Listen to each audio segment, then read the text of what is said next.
नमस्कार, स्वागत छ कार्यक्रम खोज खबरमा। म पुष्कर खतिवडा। समाजमा भएका हरेक घटनामा हाम्रो नजर। जनताको सूचना पाउने अधिकारको सम्मान हाम्रो अभियान। त्यसैले समुन्नत र समृद्धशाली समाजको यात्रा खोज खबरको अन्तिम अभिष्ट नै गन्तव्य हो। विक्रम सम्वत 2067 साल जेठमा हाल नेकपा समाजवादीका अध्यक्ष माधव कुमार नेपाल देशको प्रधानमन्त्री थिए। त्यसबेला रौतहटको बडरवाका स्थानीय बागमती नदीमा पुल नहुँदा निकै जोखिमपूर्ण तवरले नदी आरपार गर्थे। यही समस्याको निराकरण गर्ने भन्दै बागमती नदीमा तत्कालीन प्रधानमन्त्री माधव कुमार नेपालले पक्की पुलको शिलान्यास गरे। पुल शिलान्यास भएपछि ज्यान जोखिममा राखेर यात्रा गर्न बाध्य बडरवावासीहरू खुसी भएका थिए। तर विडम्बना, तत्कालीन प्रधानमन्त्री नेपालले शिलान्यास गरेको पुल देशले धेरै प्रधानमन्त्री पाइसक्दा पनि अझै बनेको छैन। शिलान्यास भएको 12 वर्षसम्म पनि पुल नबन्दा स्थानीय अझै पनि जोखिमपूर्ण यात्रा गर्न बाध्य छन्। के छ त्यसको वास्तविकता, हेरौँ यो रिपोर्ट।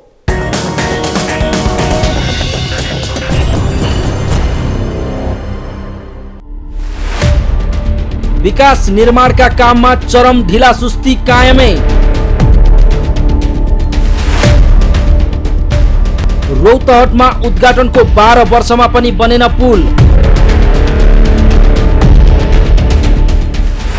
माधव नेपालले शिलान्यास गरेको पुल अझै अलपत्र।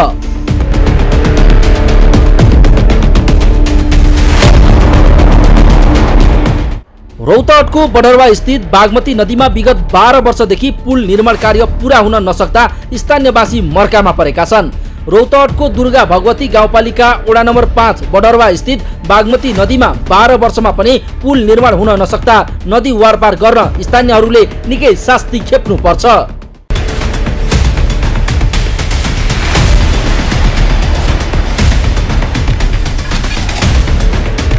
बडरवामा बागमती नदीमा 12 वर्ष अघि पुल निर्माण कार्य सुरु भएको थियो। स्थानीयलाई नदी वारपार गर्न सहज हुने भन्दै तत्कालीन प्रधानमन्त्री माधव कुमार नेपालले पुलको शिलान्यास गरेका थिए। तर 12 वर्ष बितिसक्दा पनि पुल निर्माण भने हुन सकेको छैन। समयमा पुल नबन्दा बागमती आसपासमा बसोबास गर्ने करिब 400 भन्दा बढी घरधुरीका स्थानीय जोखिम मोलेर काठको डुङ्गामा यात्रा गर्न बाध्य छन्। स्थानीयहरू नदीमा बाढी आएको बेला नदी तर्न नसक्ने बताउँछन्। उनीहरू आफ्नो खेतबारीमा काम गर्न जान समेत एक दिन लाग्ने गरेको गुनासो सुनाउँछन्। ये नदी नाल में अबै छी, नदी के पानी अबै है तो दुख तकलीफ हो जाइए, खानों के खोरिक्सों के सब चीज के तकलीफ हो जाले। अब बान अगोरे के पड़े घर दुआर छोड़ के। अब जाओ से कहाँ जाओ? अब चारू कता से तो घेरायल रही थी एके लंग, तब कहाँ जाओ?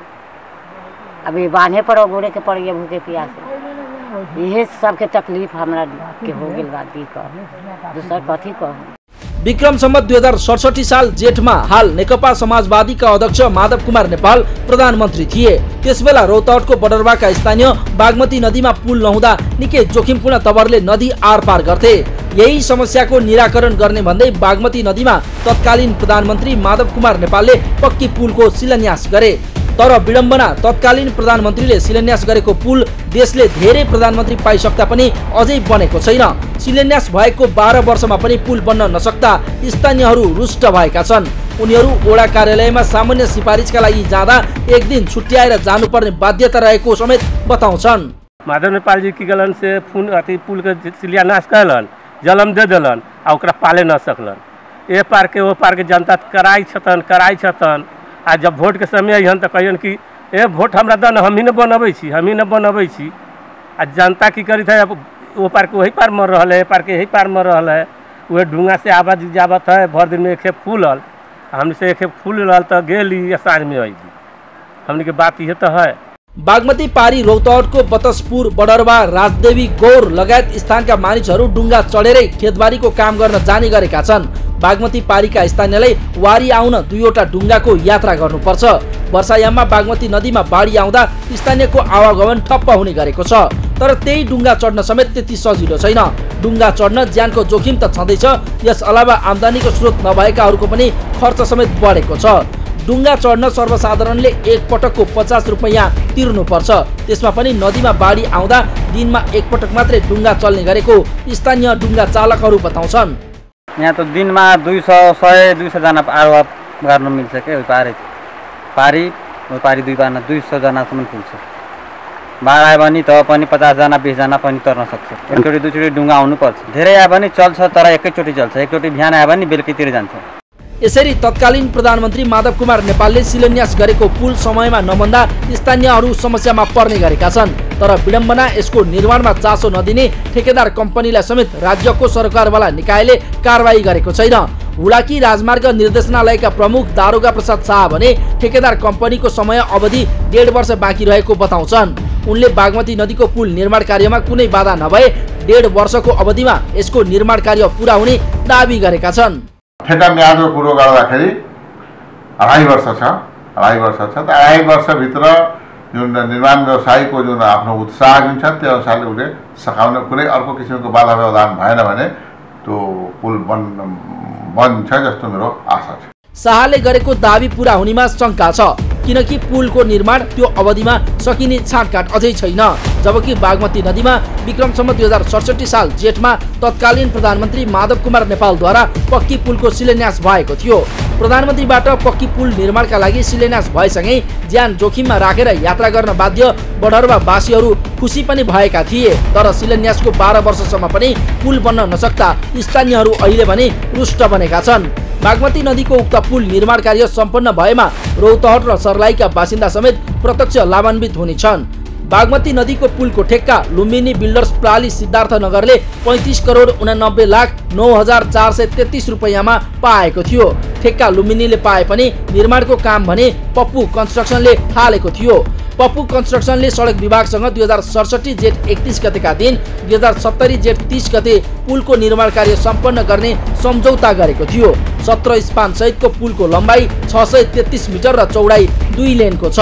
स्पान निर्माणको काम सकिए पनि बाँकी काम भने हुन सकेको छैन।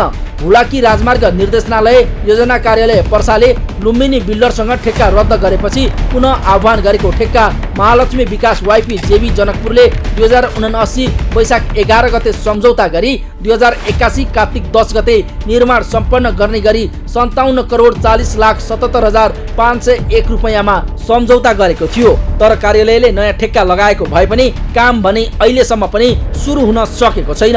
ब्युरो रिपोर्ट, खोज खबर।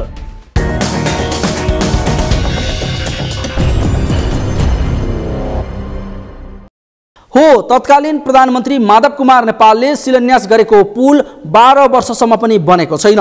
रौतहटको बडरवा स्थित बागमती नदीमा विगत 12 वर्षदेखि पुल निर्माण कार्य पुरा हुन नसक्दा स्थानीय अझै पनि उही पुरानै शास्ति भोग्न बाध्य छन्। तर विडम्बना जनताको यी शास्ति न त सरकारले बुझ्यो, न शिलान्यास गरेर हिँड्नेले बुझे, न त त्यसपछिका प्रधानमन्त्री हुने कसैले चासो दिए। अरू त अरू, हुलाकी राजमार्ग निर्देशनालयका प्रमुख समेत समयमा काम नगर्ने ठेकेदारहरूकै पक्ष पोषणमा उत्रिने गरेका छन्। योभन्दा ठुलो विडम्बना अरू के होला र? कार्यक्रममा एकैछिन ब्रेकपछि काठमाडौँका आकाशे पुल सम्बन्धी प्रसङ्ग उजागर गर्नेछौँ, हेर्दै गर्नुहोला।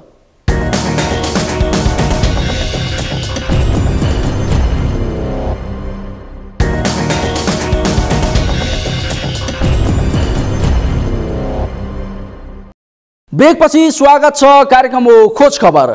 ठुला सहरका व्यस्त सडक र चोकमा देखिने आकाशे पुलको एकमात्र प्रयोग भनेको पैदल यात्रुलाई सडक पार गर्दा सहज होस् भन्ने मात्रै हो। व्यस्त चोक र सडक पार गर्दा तीव्र गतिमा आउने सवारीबाट दुर्घटना नहोस् र पैदल यात्रुलाई असहज नहोस् भनेरै सडकमाथि आकाशे पुल बनाइएको हुन्छ।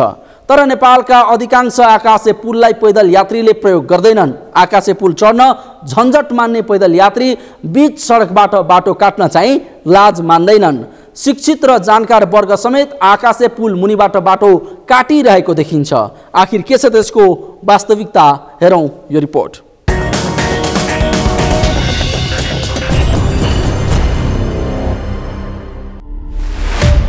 काठमाडौँ उपत्यकाका आकाशे पुल प्रयोगविहीन।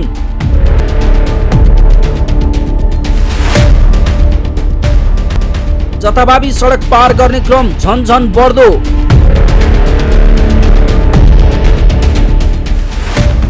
दुर्घटनाको जोखिम बढ्दा पनि सरकारवाला मौन।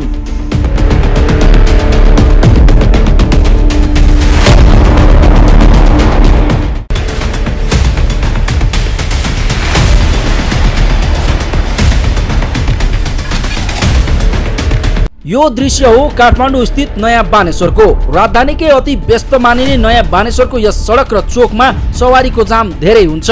त्यसमा पनि यहाँ पैदल यात्रुको चाप त्यत्तिकै हुने गरेको छ। यही सवारी जाम र पैदल यात्रुको चापलाई व्यवस्थापन गर्न सरकारले चोकैमा आकाशे पुलको निर्माण गरिदिएको छ। तर अधिकांश पैदल यात्रीले यस आकाशे पुलको प्रयोग गर्दैनन्।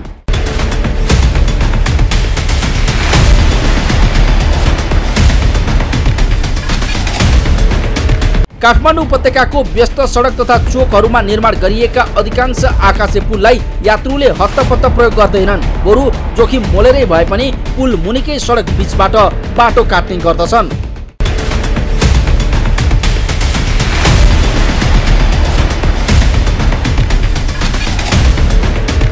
बानेश्वर मात्र होइन, काठमाडौँ उपत्यकाको अधिकांश स्थानमा निर्माण गरिएका आकाशे पुलको नियति र त्यस क्षेत्रका सडक पार गर्नेको शैली यस्तै देख्न सकिन्छ। ट्राफिक नियमका विषयमा राम्रो जानकार भएका विद्यार्थीहरू समेत जथाभावी रूपमा सडकबाट बाटो काट्ने गरेका छन्। यसरी आकाशे पुलको व्यवस्था गर्दै जोखिमपूर्ण रूपमा बाटो काट्दा ट्राफिक व्यवस्थापनमा पनि चुनौती थपिएको र सवारी जाम पनि उत्तिकै हुने गरेको छ।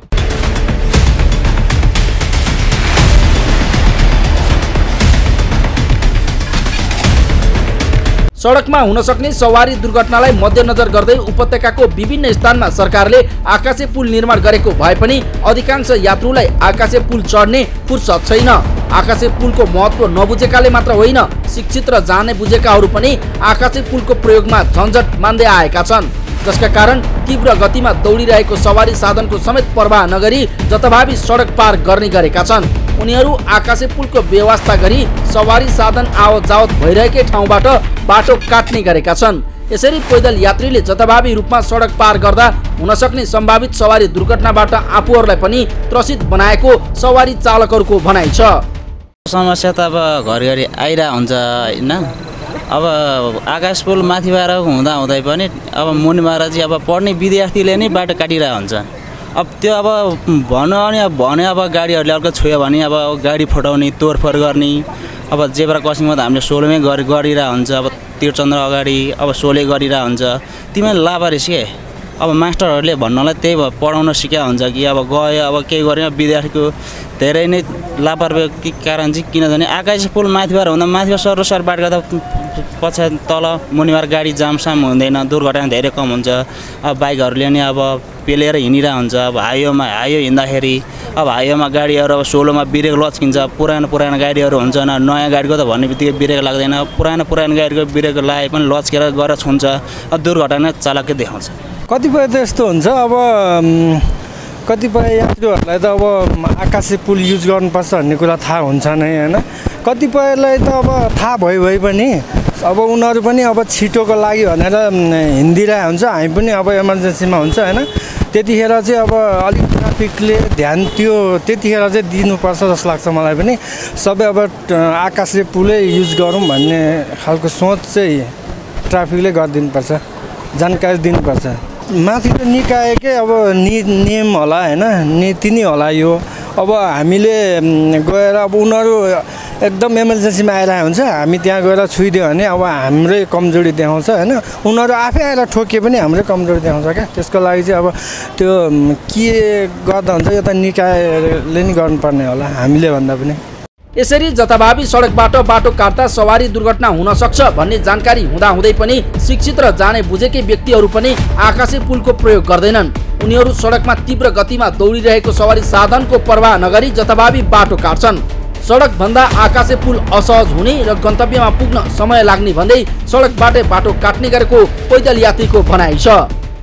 यो हाम्रो यो सभ्यता होइन, यो हाम्रो गल्ती हो। जो हिँडिन्छ नि हामी यताउति हाम्रो गल्ती। किन ब्रिज बनाएको छ, माथि ओभर ब्रिज बनाएको छ, त्योबाट हिँड्नु पर्छ। हामी यसको लागि सरकारले एउटा सख्त कानुन बनाइदियो भने एकदम राम्रो कानुन बनाइदियो। तल हिँड्नेलाई फाइन गर्ने त्यसको गऱ्यो भने राम्रो हुन्छ। नत्र भने एक्सिडेन्ट हुने धेरै खतरा हुन्छ होइन। ज्यानभन्दा अरू चिज ठुलो केही होइन। त्यस कारणले गर्दाखेरि यसको लागि ट्राफिकहरूले सबभन्दा राम्रो कानुन बनाइदिनुपर्छ। यिनीहरूलाई राम्रो निकालेर गऱ्यो भने राम्रो हुन्छ। राम्रो त होइन, सभ्य पनि होइन, तर अब डिस्टेन्स वाइज भन्नु पर्दाखेरि अब बाटो सानो छ, पुल अलि सहज ठाउँमा नभएकोले गर्दाखेरि चाहिँ हो। दुर्घटना त हुन्छ, त्यसमा अब नकार्ने कुरा हुँदैन होइन। तरै पनि अब सहज छैन, पुल सहज ठाउँमा नभएकोले गर्दाखेरि चाहिँ तलैबाट बाटो क्रस गर्न सजिलो हुन्छ अनि त्यसले गर्दा दुर्घटना निम्ति आउँछ।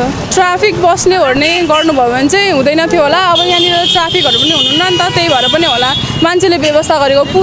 पुलमा मान्छे नै हुँदैन, त्यही होला। यो चाहिँ खासै अब बाटो काट्नु त ठिक होइन यसरी होइन, हुन चाहिँ माथिबाटै काट्नु आफ्नो लागि एकदम सेभ हो होइन। तर कस्तो हुँदो रहेछ भने सबैलाई हतार, अब देखिरहेको त सबै एजुकेटेड छन् तरै पनि मान्छेहरू यहीँबाट काटिरहेछन् के, किनभने थोरै यो सानो छ नि त बाटो, अनि सानो हुँदाखेरि चाहिँ काटिहाल्छु नि भन्ने हुँदो रहेछ क्या। अब जस्तो 6 लेनको अब 4 लेनको भयो भने चाहिँ अलिक टाढै छ, बरु माथिबाटै जाउँ न भन्ने पनि हुन्थ्यो होइन। यति त हो नि भन्ने पनि हुँदो रहेछ त्यस्तो लाग्छ है मलाई। तर त्यो सबै नागरिकको चाहिँ त्यो चाहिँ होइन होइन। त्यस्तै भइरहेको चाहिँ एजुकेटेड भएर यो गर्न हुन्न है भन्दाखेरि पनि भइरहेको छ कि। काठमाडौँ उपत्यकामा ठूलो लगानी लगाएर आकाशे पुल निर्माण गरिएको छ, तर त्यसको प्रयोग भने पैदल यात्रीले नै नगर्दा अहिले काठमाडौँमा सबैभन्दा बढी पैदल यात्री दुर्घटनामा पर्दै आएका छन्।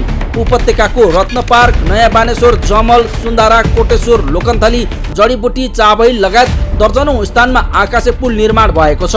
तर व्यस्त स्थानमा वर्षौंदेखि आकाशे पुल सञ्चालनमा रहे पनि पैदल यात्रीले ती पुलको व्यवस्था गर्दा जथाभावी रूपमा सडक पार गर्दा यसले दुर्घटनाको जोखिम मात्र होइन, सभ्य नागरिकको पहिचानलाई समेत गिज्याइरहेको छ। त्यस्तै आकाशे पुलको दुरुपयोग गरी सडक पार गर्दा ट्राफिक नियमको उल्लङ्घन समेत बढेको छ। खोज खबरका लागि क्यामेरामा केशव तिमल सिन्हाका साथमा मेनुका लम्सालको रिपोर्ट।